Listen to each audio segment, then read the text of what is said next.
আসসালামু আলাইকুম। আশা করি সবাই ভালো আছেন।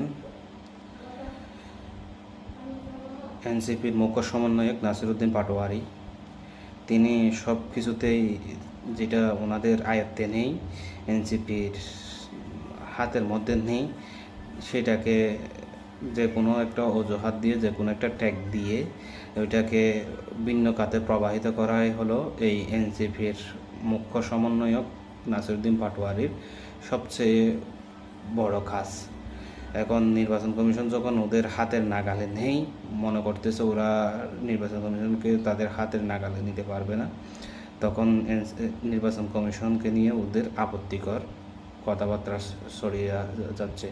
এটি সবারই জানা। একজন জ্যেষ্ঠ সাংবাদিক মুস্তফা ফিরোজ নিজেও